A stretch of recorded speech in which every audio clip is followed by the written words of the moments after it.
you have noticed this. The moment you stop explaining yourself, people get tense. Not angry, not even openly hostile. Just uncomfortable. Like you broke an unwritten social contract and now they do not know what to do with you. Quick thing before I go deeper. We are building toward our first 1,000 subscribers, and your subscription genuinely helps this channel reach people who want psychology with teeth, not cliches. And if this hits something you have lived through, tap like. It tells the algorithm, this is worth distributing, okay? You have felt the pressure, right? You make a decision, you set a boundary, you give a short answer, and suddenly the room changes temperature. Someone asks, why? Not because they are curious, but because they need you to re-enter a familiar role, the role of the explainable person. And this is not just about politeness. This is about control, prediction, and the way humans reduce uncertainty when they cannot read you. Here is what I've observed again and again. Most people think explanations are about truth. They are not. Explanations are often about comfort. They are a signal that you are still participating in the shared reality everybody else is using to coordinate. When you stop explaining, you do not just withhold information. You interrupt a whole system that other people rely on to feel safe around you. And once you see the system, you can never unsee it. The first mechanism is something nobody says out loud. Explanations are a form of social collateral. Think about this for a second. When you explain yourself, you are not only giving reasons, you are posting a bond. You are saying, yeah, my behavior will be consistent with these reasons, and you can hold me to them. That is why people love explanations even when they disagree with them. An explanation makes you legible. Legibility is currency in social groups. It is how people decide whether you are a risk. If I can predict you, I can relax. If I cannot predict you, I have to allocate attention to you, and attention is expensive.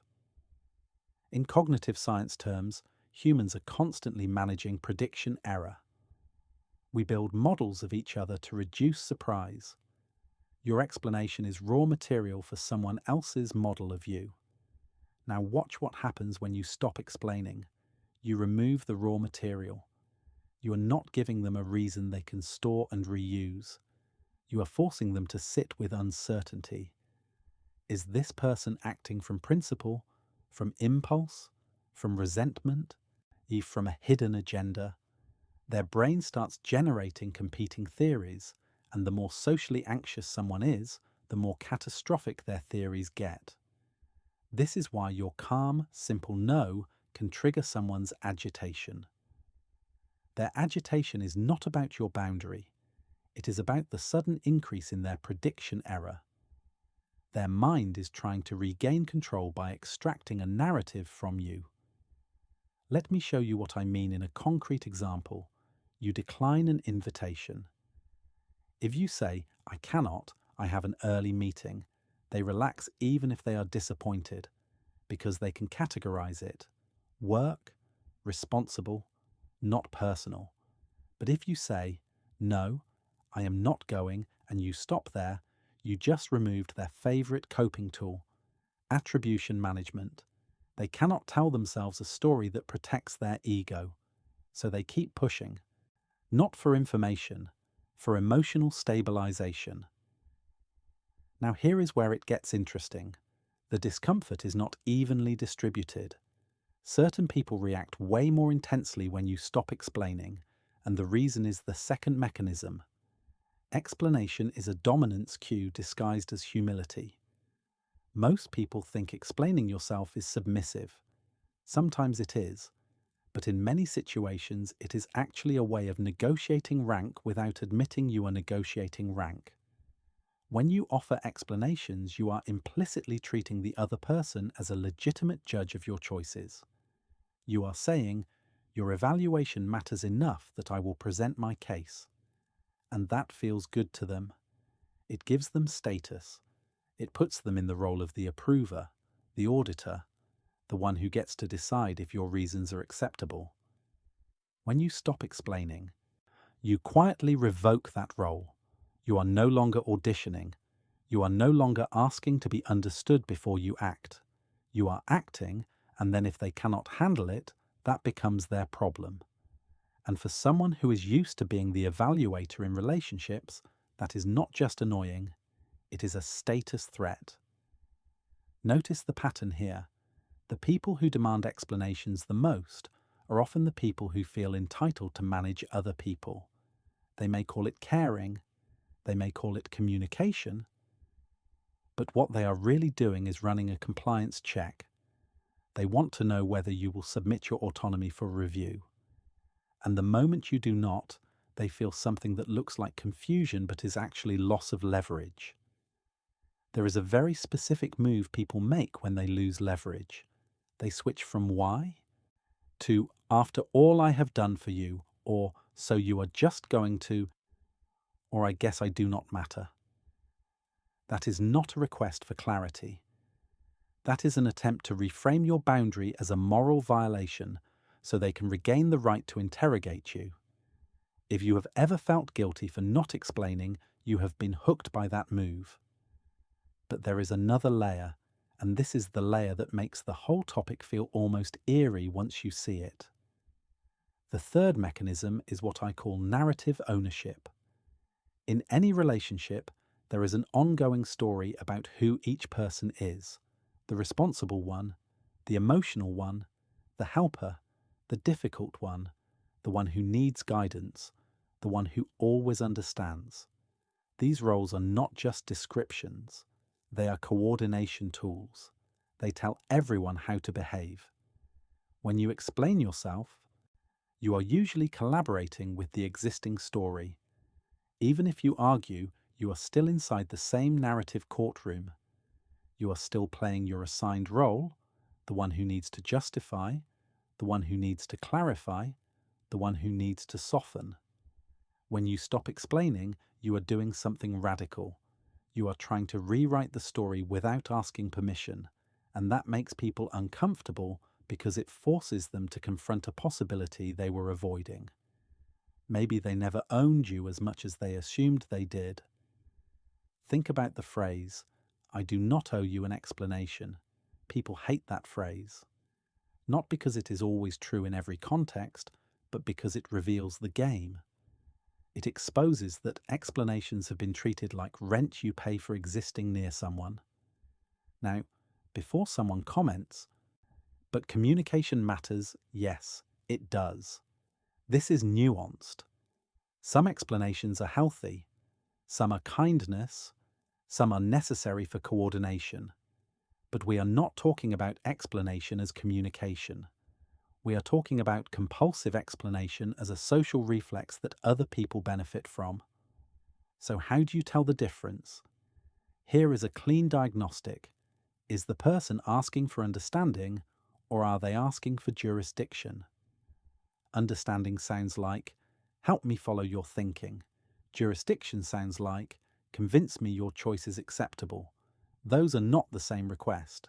One is curiosity, the other is control with better branding. And if you have never separated those two, stay with me, because the next part recontextualizes everything. Halfway through this, I want to flip the perspective. And because it is easy to frame the other person as controlling and you as liberated. Sometimes that is true. But sometimes people get uncomfortable when you stop explaining for a reason that is not malicious at all. Here is the deeper layer most people miss. When you stop explaining, you stop providing emotional metadata.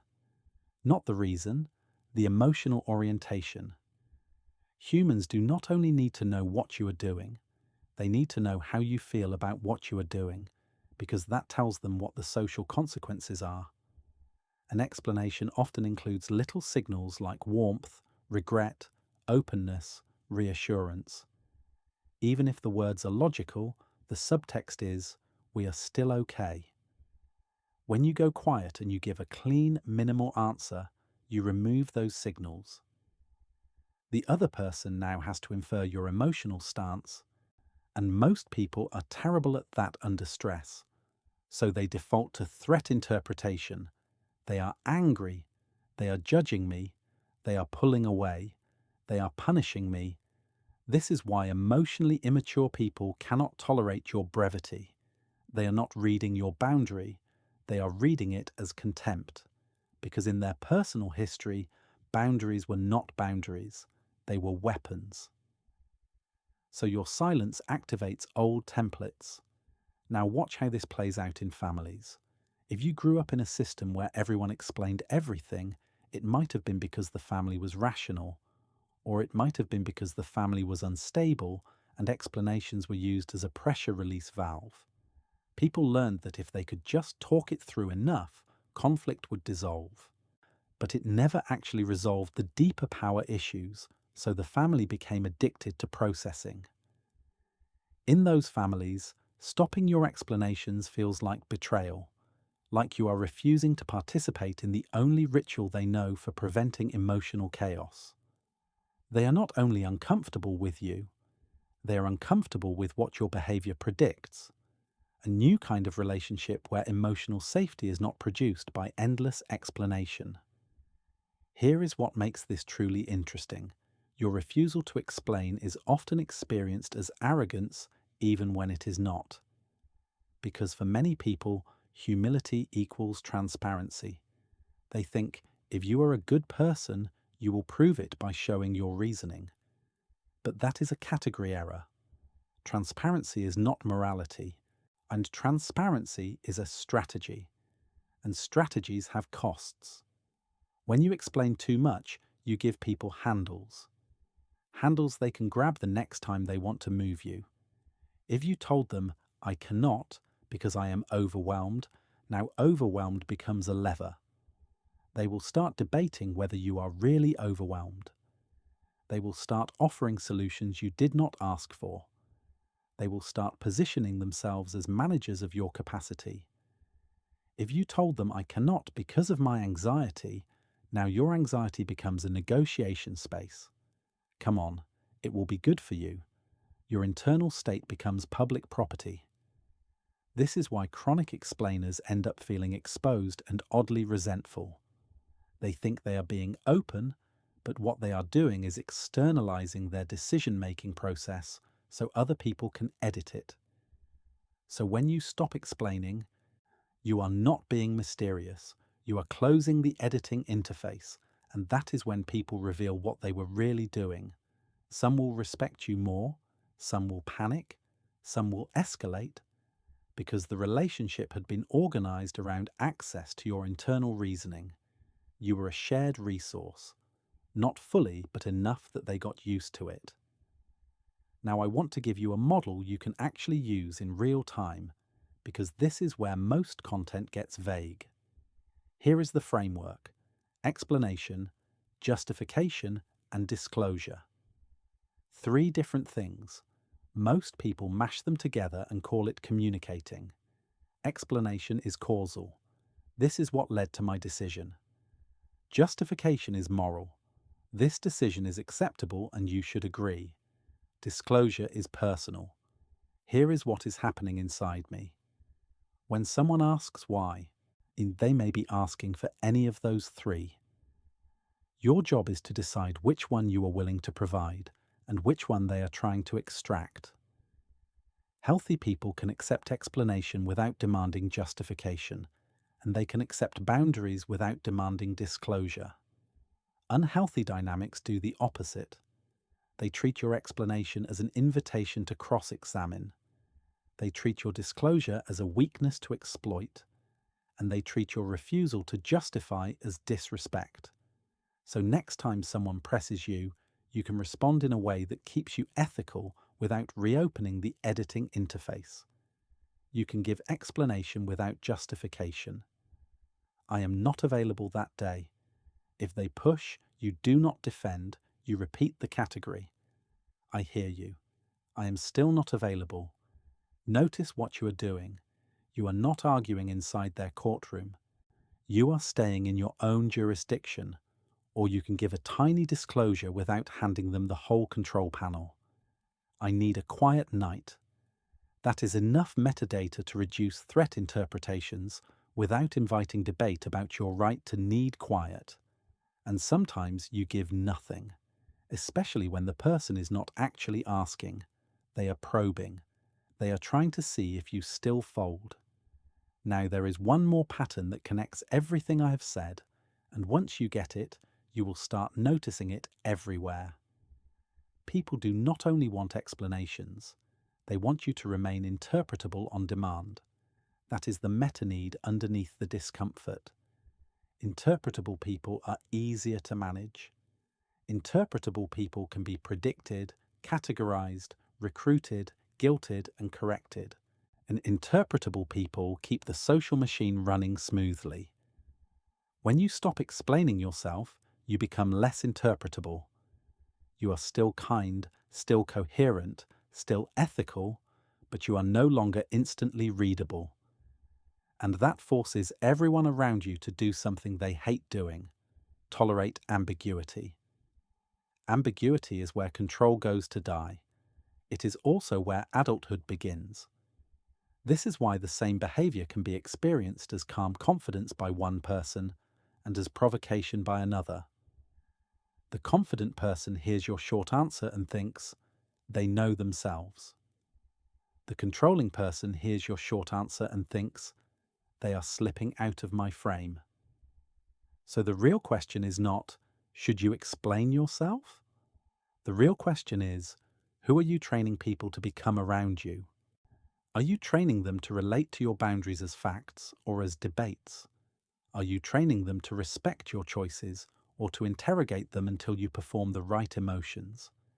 Because every time you over-explain, you are teaching people that persistence works on you. You are teaching them that your first answer is not real. It is the beginning of a negotiation. And every time you stop explaining, you are teaching a different lesson, that you can be connected without being editable. If you want a practical test that is almost unfairly effective, try this. The next time someone demands a justification, answer the feeling instead of the argument. I get that this is frustrating. Then stop. You just removed the reward of pulling you into court while still acknowledging their humanity. Healthy people will calm down. The unhealthy people will escalate because what they wanted was not connection. They wanted control. And if that escalation happens, do not miss what it reveals. Your silence did not create their discomfort. It exposed it. So bring it back to the beginning. That weird tension you feel when you stop explaining yourself? That is not you being rude. That is you stepping out of a social technology that turns your inner life into group property. Notice it this week. Notice who relaxes when you are brief and who tightens. Notice who becomes more respectful and who starts moralizing, and ask yourself one question that cuts through all the noise. When I stop explaining, what exactly do they lose access to? My reasons or my autonomy? If this changed how you see your conversations, I would genuinely like to read what you notice in the comments. Because once you see this pattern, the most uncomfortable thing is not their reaction. It is realizing how often you have been explaining just to keep other people calm.